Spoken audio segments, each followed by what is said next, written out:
গত ৯ জুন ২০২৪ তারিখে সমাজসেবা অধিদপ্তরের একটি নিয়োগ বিজ্ঞপ্তি প্রকাশিত হয়েছে।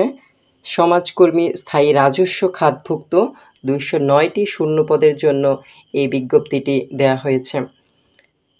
নিয়োগের জন্য আবেদনকারীর সাধারণ প্রার্থীদের ক্ষেত্রে বয়স ১২/৬/২০২৪ তারিখে ১৮ থেকে ৩০ বছর এবং বীর মুক্তিযোদ্ধা ও বীর শহীদ মুক্তিযোদ্ধার পুত্র কন্যাগণের ক্ষেত্রে বয়স ১৮ থেকে ৩২ বছর পর্যন্ত হবে।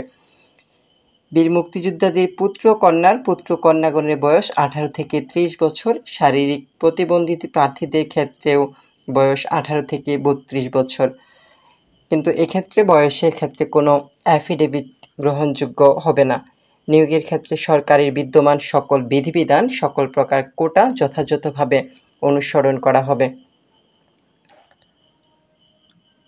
আবেদন শুরু হবে ১২/৬/২০২৪ সকাল ১০ ঘটিকা থেকে এবং আবেদনের শেষ সময় ১৮/৭/২০২৪ রাত ১১টা ৫৯ পর্যন্ত। জানা যায় একজন সমাজকর্মী ১৬ গ্রেডে যোগদান করে থাকেন এবং তিনি যোগদানের প্রারম্ভে ৯,৩০০ টাকা মূল বেতন দিয়ে চাকরি শুরু করে থাকেন। নিজ জেলা বা বাড়িতে থেকে অফিস করলেও বাড়ি ভাড়া বাবদ মূল বেতনের ৪৫ হারে ৪,৫০০ টাকা, চিকিৎসা ভাতা ১৫০০ টাকা এবং টিফিন বাবদ ৩০০ টাকা পান। এতে মোট বেতন দাঁড়ায় ১৫,৫০০ টাকা। সন্তান থাকলে ৫০০+৫০০ = ১,০০০ টাকা শিক্ষা ভাতা পান। এছাড়া যাতায়াত বিল পেয়ে থাকেন।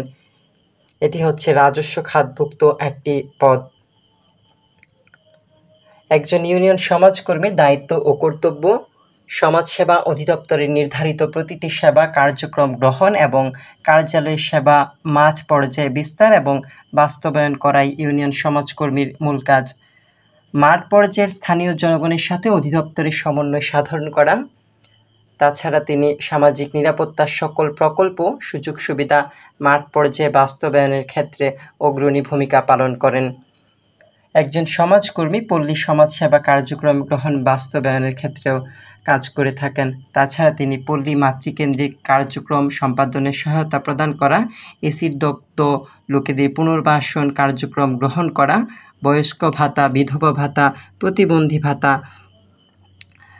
এবং শিক্ষার্থীদের বৃত্তি উপবৃত্তি প্রদান করার কাজে সহায়তা করে থাকেন।